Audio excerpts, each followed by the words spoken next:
Hey everyone, आज हम लोग यहाँ पे एविडेंस एक्ट के अंदर एक बहुत इंपॉर्टेंट टॉपिक को डिस्कस करने वाले हैं।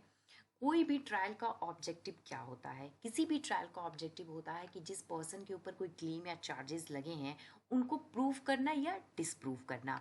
और जब भी कोई फैक्ट्स उन क्लेम या चार्जेस को प्रूव या डिसप्रूव कर देते हैं तो ये जो फैक्ट्स होते हैं हमारे वो रिलीवेंट होते हैं। और इसी पूरे कॉन्सेप्ट पे बेस्ड है इंडियन एविडेंस एक्ट का सेक्शन 11, जिसको आज हम यहाँ पे डिस्कस करने वाले हैं। तो आइए इसको देखते हैं। सेक्शन 11 जो है वो कहता है facts not otherwise relevant are relevant. जो अदरवाइज रिलीवेंट नहीं है वो रिलीवेंट होगी। अब यहाँ अदरवाइज रिलीवेंट का क्या मतलब है?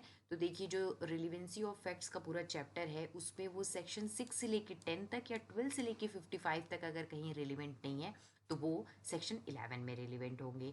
सेक्शन 11 में 2 क्लॉजेज हैं। आइए इन दोनों को एक एक करके देखते हैं। सबसे पहले क्लॉज 1 की बात करते हैं। तो क्लॉज 1 कहता है कि कोई भी फैक्ट जो फैक्ट इन इशू या रिलेवेंट फैक्ट के साथ इनकंसिस्टेंट है वो रिलीवेंट होगा। अब इनकंसिस्टेंट का क्या मतलब है? तो मतलब कि दो फैक्ट्स एक दूसरे के या तो अपोजिट हैं और वो दोनों एक साथ को एग्जिस्ट नहीं कर सकती हैं, उनको हम कहते हैं इनकंसिस्टेंट होना। एग्जाम्पल से समझिए, आपको बहुत क्लियर हो जाएगा। अगर एक फैक्ट है कि ए इलिटरेट है, दूसरा फैक्ट है कि क्या ए ने कोई डिफॉर्मेटरी आर्टिकल लिखे हैं, तो ये देखिए दोनों फैक्ट जो हैं वो एक दूसरे के साथ इनकंसिस्टेंट हैं। क्योंकि अगर ए इलिटरेट है तो वो कोई आर्टिकल नहीं लिख सकता है, और अगर उसने कोई आर्टिकल लिखा है तो वो इसका मतलब इलिटरेट नहीं है। तो अगर यहाँ पे फैक्ट इन इशू है कि क्या ए ने कोई डिफॉर्मेटरी आर्टिकल लिखा है और ये चीज़ प्रूफ हो जाती है कि ए इलिटरेट है, तो कहा जाएगा कि वो फैक्ट इन इशू के साथ इनकंसिस्टेंट है और ये वाला फैक्ट जो है वो रिलीवेंट होगा। ये होता है हमारा पूरा सेक्शन 11 का क्लॉज 1, और इसी कॉन्सेप्ट पे बेस्ड है प्ली ऑफ एल्बाई। आइए उसको देखते हैं। प्ली ऑफ एल्बाई को पहले की एग्जांपल से समझिए।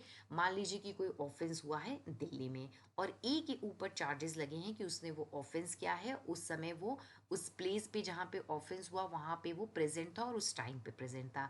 लेकिन एक और फैक्ट है जो ये शो करता है कि वो उस टाइम पे लखनऊ में था। मान लीजिए जो सीसीटीवी कैमरा फुटेज है उससे हम पता लगा सकते हैं, या उसके रेलवे और फ्लाइट्स के टिकट्स हैं उससे प्रूव हो सकता है कि वो उस टाइम पे लखनऊ में था। कोई भी ऐसे फैक्ट्स हैं जो शो कर रहे हैं कि वो उस समय लखनऊ में प्रेजेंट था। तो अब ये जो दोनों फैक्ट हैं ये आपस में इनकंसिस्टेंट हैं, क्योंकि एक पर्सन एक टाइम पे दो जगह पे नहीं हो सकता है। तो ये वाला जो फैक्ट है जो ये शो कर रहा है कि वो उस टाइम पे लखनऊ में था, ये रिलीवेंट होगा। और इसी पूरे कॉन्सेप्ट को हम प्ली ऑफ एल्बाई कहते हैं। प्ली ऑफ एल्बाई का मतलब है कि कोई भी पर्सन जब अपने अब्सेंस का प्ली लेता है कि जहाँ पे ऑफेंस हुआ तो प्लेस ऑफ ऑकरेंस पे वो उस टाइम पे वहाँ प्रेजेंट नहीं था, तो उसको ही हम प्ली ऑफ एलिबाई कहते हैं। ये क्लॉज 1 के ही रेफरेंस में जाता है, क्योंकि यहाँ पे भी जो दो फैक्ट्स हैं वो एक दूसरे के साथ इनकंसिस्टेंट हैं, इसीलिए क्लॉज 1 के रेफरेंस में प्ली ऑफ एलिबाई है। इसमें देखिए जो बर्डन ऑफ प्रूफ है वो डिफेंस के ऊपर होता है, मतलब जो पर्सन प्ली ले रहा है उसके ऊपर ही बर्डन ऑफ प्रूफ है, ना कि प्रोसिक्यूशन के ऊपर रहता है। यहाँ पे डिफेंस को बहुत स्ट्रॉन्ग और लीडिंग एविडेंसेस देने होते हैं और उसको ये प्रूफ करना पड़ता है कि वो ऑफेंस के टाइम पे वहाँ पे उस प्लेस पे और उस टाइम पे वहाँ प्रेजेंट नहीं था। लेकिन ऐसे केसेस का क्या जहाँ पे डिफेंस इस बात को प्रूफ करने में फेल हो जाता है, तो क्या इसका फायदा प्रोसिक्यूशन को मिल जाएगा? तो देखिए इसमें सुप्रीम कोर्ट का एक इंपॉर्टेंट केस है Sakharam versus state of Madhya Pradesh, और भी बहुत सारे केसेस हैं जहाँ सुप्रीम कोर्ट ने ये क्लियर किया है कि अगर डिफेंस प्ली ऑफ एलिबाई को प्रूफ करने में फेल हो जाता है तो उससे प्रोसिक्यूशन को कोई फायदा नहीं होगा और ये चीज़ इस्टेब्लिश नहीं हो जाएगी कि ऑफेंस के टाइम वो वहाँ पे प्रेजेंट था। इसके लिए प्रोसिक्यूशन को बहुत पॉजिटिव एविडेंसेस प्रेजेंट करने होंगे कि ए ऑफेंस के टाइम वहाँ प्रेजेंट होगा। Means mere failure on the part of the accused does not help the prosecution and it cannot be held that accused was present at the scene of occurrence। तो ये होता है हमारा पूरा plea of एल्बाई। अब हम बात करते हैं 11 सेक्शन 11 क्लॉज 2 की। देखिए सेक्शन 11 क्लॉज 2 कहता है कि यहाँ पे फैक्ट्स रिलीवेंट होंगे because if they are proved they make the existence और non existence of any fact in issue और रिलेवेंट फैक्ट हाईली प्रोबेबल और इम्प्रॉबेबल। ये जो टर्म इस पे यूज़ किए गए हैं हाईली प्रोबेबल और इम्प्रॉबेबल, ये बहुत इंपॉर्टेंट टर्म है क्लॉज 2 के रिगार्डिंग।